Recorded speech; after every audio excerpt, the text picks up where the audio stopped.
Malaysia যাওয়ার স্বপ্ন দেখা লাখ লাখ সাধারণ মানুষের বুকে আবারও ভয়ের বিশাল এক কালো মেঘ জমতে শুরু করেছে। যে দুর্নীতিবাজ দালাল চক্র আর সিন্ডিকেট ব্যবস্থা একেবারে ভেঙে ফেলার জন্য দেশের ছাত্র জনতা রাজপথে নামলো, নিজেদের বুকের তাজা রক্ত দিল এবং এত বড় একটা ঐতিহাসিক পরিবর্তন নিয়ে এলো, সেই একই লুটেরা চক্র কি আবার নতুন করে কোনো চেহারা নিয়ে ফিরে আসছে? এই চিন্তায় যখন দিন আনা দিন খাওয়া মানুষগুলো দিশেহারা, ঠিক এই ভয়ঙ্কর বিপদের মুখে সাধারণ মানুষের পক্ষে এবার বুক চিতিয়ে ঢাল হয়ে দাঁড়িয়েছেন পরিচিত মুখ ও তরুণ ছাত্রনেতা হাসনাত আব্দুল্লাহ। সরকারের ভেতরের গোপন ষড়যন্ত্র আর মালয়েশিয়ার মাফিয়াদের সাথে আঁতাতের এক ভয়ঙ্কর খবর ফাঁস করে দিয়ে তিনি পুরো দেশে রীতিমতো তোলপাড় ফেলে দিয়েছেন। হাসনাত আব্দুল্লাহর এই এক হুঙ্কারে এখন দালাল চক্রের রাতের ঘুম হারাম হয়ে গেছে। দেশ নিউজ 24 এর আজকের বিশেষ আয়োজনে আপনাদের স্বাগতম। হাসনাত আব্দুল্লাহ কিভাবে এই নতুন সিন্ডিকেটের মুখোশ টেনে ছিঁড়ে ফেললেন এবং মালয়েশিয়া যাওয়ার নামে আপনার পকেট থেকে কিভাবে 8-10 লাখ টাকা হাতিয়ে নেওয়ার নতুন ফাঁদ পাতা হচ্ছে, তা জানতে ভিডিওটি একদম শেষ পর্যন্ত দেখতে থাকুন। হাসনাত আব্দুল্লাহর সাহসের প্রশংসা আজ করতেই হয়। যখন চারপাশে সবাই এই ভয়ঙ্কর সিন্ডিকেট নিয়ে চুপ করে আছে, কেউ কোনো কথা বলছে না, ঠিক তখন তিনি বিদেশের নামকরা পত্রিকা ব্লুমবার্গের একটি ফাঁস হওয়ার রিপোর্ট সামনে এনে সোজা আঙুল তুলেছেন ওপর মহলের দিকে। তিনি একদম প্রমাণসহ ফাঁস করে দিয়েছেন যে মালয়েশিয়ার শ্রমবাজারের পুরনো মূল নায়ক বা মাফিয়া আমিন নূরের সাথে আমাদের দেশের সর্বোচ্চ পর্যায়ের কিছু মানুষের গোপন বৈঠক হয়েছে। আমাদের দেশের কিছু জায়গা থেকে এই খবর ধামাচাপা দেওয়ার চেষ্টা করা হলো। হাসনাতের মতো সাহসী নেতার কারণে আসল সত্যটা ঠিকই মানুষের সামনে চলে এসেছে। কাজের স্বার্থে আলোচনা করতে হলো সরকারি সফরের বাইরে গিয়ে মাফিয়া আমিন নূরের সাথে কেন এমন গোপন বৈঠক করতে হবে। হাসনাত আব্দুল্লাহ ঠিক এই জায়গাটিতেই সবচেয়ে বড় প্রশ্নটি তুলেছেন।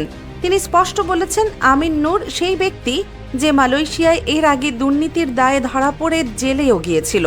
তাকে নিয়ে নতুন করে কিসের এত গোপন আতাত?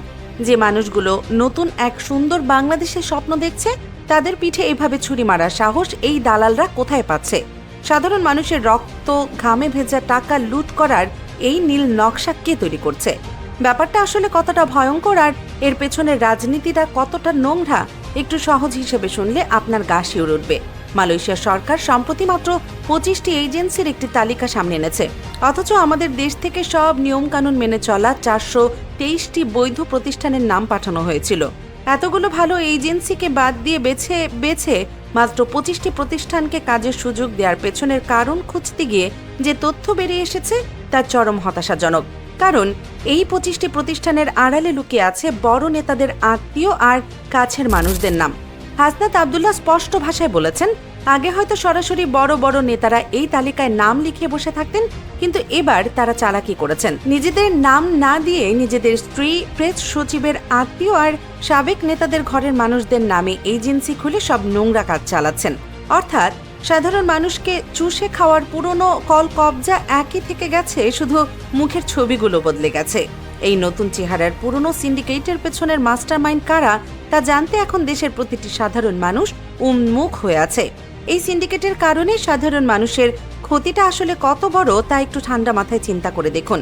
আগে এই তালিকায় ঢোকার জন্য ঘুষের রেট ছিল প্রায় 5 কোটি টাকা, আর এবার সেই টাকা এক লাফে বেড়ে দাঁড়িয়েছে 17 কোটি টাকায়। এখন আপনারা কি মনে হয়, এই বাড়তি 17 কোটি টাকার হিসাব দিন শেষে কার পকেট থেকে তোলা হবে? জি হ্যাঁ, আপনার আমার মতো সাধারণ মানুষের পকেট থেকেই এই টাকা শুষে নেওয়া হবে।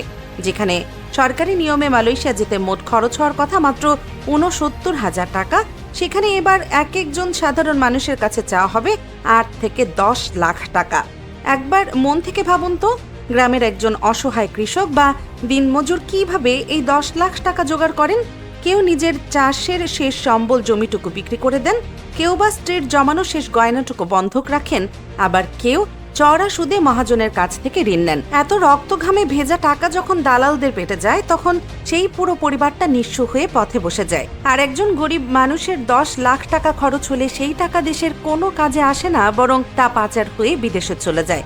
এটা শুধু একটা দুর্নীতি নয়, এটা গরিব মানুষের পেটে লাথি মারার মতো একটা বড় অপরাধ। দেশের অর্থনীতিকে পঙ্গু করে দেওয়ার একটা শুকনো ষড়যন্ত্র। সবচেয়ে ভয়ের এবং রাগের কথা হলো, আমাদের দেশে 2000-এর বেশি ভালো এজেন্সি থাকার পরও নতুন যে 3টি এজেন্সি এবার কাজ পেয়েছে, তাদের বিরুদ্ধে মারাত্মক সব অভিযোগ রয়েছে। অতীতে যারা বৈষম্য বিরোধী ছাত্র আন্দোলনের সরাসরি বিরোধিতা করেছিল এবং সাধারণ মানুষের উপর হামলায় জড়িত ছিল, তাদের এজেন্সির নামও নাকি এই নতুন তালিকায় ঢুকে পড়েছে। রক্ত দিয়ে কেনা এই নতুন দেশে এটা কিভাবে সম্ভব? জাতীয় নাগরিক পার্টির আরেক নেতা আসিফ মাহমুদও খুব পরিষ্কার করে বলেছেন, এত শত শত ভালো এজেন্সি থাকা সত্ত্বেও কেন শুধু বেছে বেছে 25 জনকে কাজ দেয়া হলো, এর কোনো পরিষ্কার উত্তর কারো কাছে নেই। ঠিক এমন এক নাজুক পরিস্থিতিতে বিএনপি নেতা তারেক রহমান কিন্তু সাধারণ কর্মীদের কম খরচে বিদেশে পাঠানোর একটি সুন্দর আশার আলো দেখিয়েছিলেন। তিনি দালালদের হাত থেকে প্রবাসীদের বাঁচানোর স্পষ্ট বার্তা দিয়েছিলেন। কিন্তু সাধারণ মানুষ এখন ভাবছে, সরকারের ভেতরে কিছু লুটেরা কি নিজেদের পকেট ভারী করতে তারেক রহমানের সেই ভালো উদ্যোগটাকেও নষ্ট করে দিতে চাইছে? সাধারণ প্রবাসীদের পিঠে ছুরি মেরে তারা কি নিজেদের আখের গোছাতে ব্যস্ত? এই প্রশ্নের উত্তর আজ সাধারণ মানুষ জানতে চায়। একটু অতীতের দিকে তাকালেই দেখবেন 2024 সালে সেই বুক ফাটা কষ্টের কথা। হাজার হাজার সাধারণ মানুষ পাসপোর্ট আর ব্যাগ নিয়ে বিমানবন্দরে বসে হাও মাও করে কেঁদেছিল। সব কাগজ ঠিক থাকার পরও 17,000 মানুষ সেদিন দেশ ছাড়তে পারেননি। জমি জমা বিক্রি করে চড়া সুদে ঋণ নিয়ে তারা এক রাতে নিঃস্ব হয়ে পথে বসে গিয়েছিলেন। পাসপোর্ট বুকে জড়িয়ে তাদের সেই কান্নার দৃশ্য আজও মানুষের মনে দাগ কেটে আছে। 2021 সালেও এই আমিন নূরের সিন্ডিকেট সাধারণ মানুষের কাছ থেকে 4.5 লাখ টাকা করে বেশি নিয়েছিল। আজ সেই চক্রটি আবার ফিরে এসেছে আমাদের ভাই বোনদের রক্ত চুষে খেতে। এত বড় একটা পরিবর্তনের পর সাধারণ মানুষের একটা বড় আশা ছিল, অন্তত মালয়েশিয়ার এই বাজারে আর কোনোদিন কোনো অন্যায় হবে না। কিন্তু হাসনাত আব্দুল্লাহ খুব কষ্ট নিয়ে বলেছেন, আমাদের দেশ তার সাধারণ মানুষকে এই দালালদের হাত থেকে আর ভাগাভাগির রাজনীতি থেকে রক্ষা করতে পারল না। এখন এখান থেকে সামনে 3টি পথ খোলা দেখতে পাওয়া যায়। প্রথমত, চারদিকের এত সমালোচনা আর হাসনাত আব্দুল্লাহর মতো সাহসী নেতাদের জোরালো দাবির কারণে সরকার হয়তো এই 25টি এজেন্সির তালিকা নিয়ে নতুন করে ভাবতে বাধ্য হবে এবং সিন্ডিকেট ভেঙে দেবে। দ্বিতীয়ত, সরকার হয়তো এসব কথায় একদম কান না দিয়ে সাধারণ মানুষকে সেই 8-10 লাখ টাকার ঋণের ফাঁদেই ফেলে দেবে। আর তৃতীয়ত বা সবচেয়ে ভয়ের সম্ভাবনাটি হলো, এসব অনিয়ম আর গোলমাল দেখে মালয়েশিয়া সরকার হয়তো বিরক্ত হয়ে পুরো বাজারটাই আবার বন্ধ করে দেবে। আর তখন আবারও হাজার হাজার সাধারণ মানুষ সর্বশান্ত হয়ে পথে গিয়ে বসবে। দর্শক, হাসনাত আব্দুল্লাহর এই সাহসী প্রতিবাদ ও ভয়ঙ্কর খবর ফাঁস কি শেষ পর্যন্ত লাখ লাখ মানুষের ভাগ্যকে বদলে দেবে? তিনি কি পারবেন আমাদের গরিব ভাইদের এই মাফিয়াদের হাত থেকে বাঁচাতে, নাকি আবারও সেই পুরনো দালাল চক্রের কাছে সাধারণ প্রবাসীদের স্বপ্ন হেরে যাবে? আপনার মূল্যবান মতামতটি অবশ্যই আমাদের কমেন্ট বক্সে লিখে জানান। মালয়েশিয়া শ্রমবাজারের সব আপডেট ও অজানা খবর সবার আগে পেতে দেশ নিউজ 24 চ্যানেলটি এখনই সাবস্ক্রাইব করে বেল আইকনটি বাজিয়ে রাখুন। ধন্যবাদ।